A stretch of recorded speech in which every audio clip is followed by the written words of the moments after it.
Good morning. Magandang araw. Kararating lang na malingke tayo doon kasi pandun dito sa amin, market day. Itong pinamili ko pang ulam Ito, parang malaki yung kanya at saka yung pisogo. Pisogo at gisaw. Gisaw. May puset din tayo. Ito puset. Saka yung ito yung ano tawag yung aloy. Iwan ko kung ano yung tawag sa inyo sa aloy na yan. Na isda. Saka mayroon tayong nilaga ko yung yung mani na hubsan nga eh. Yung aloy, yung gagawin ko doon sa aloy eh. Paksiwan muna bago prituhin. Kasi yung kasabihan, yung basta aloy yun eh, nakakahilo daw eh.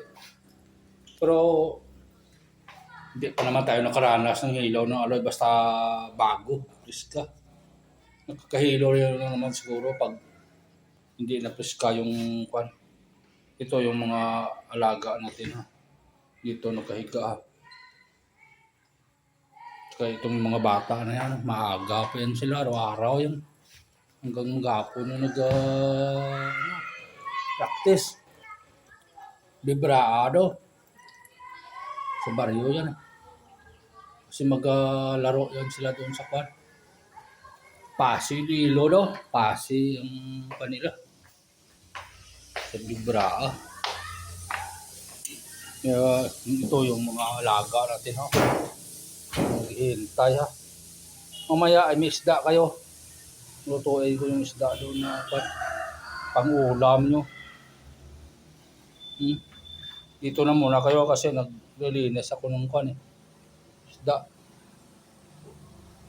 Maganda na yung panahon Tapos ng linis ng isda, magluto.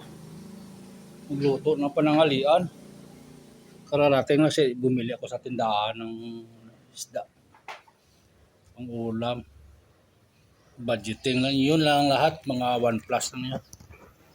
Kasama na yung panakot, sibuyas, ahos, kamatis, luya. At saka daing na sapsap. Yun ang nabili ko.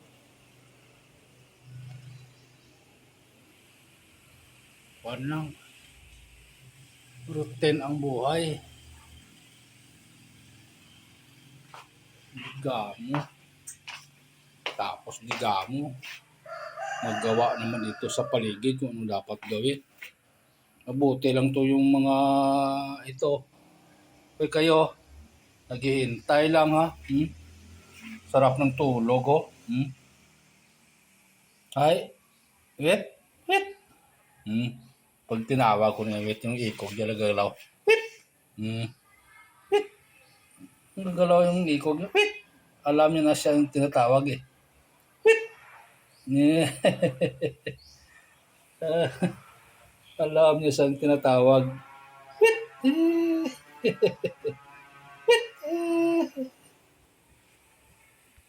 Alam niya siya yung tinatawag eh. Magluto muna tayo guys ng panangalian.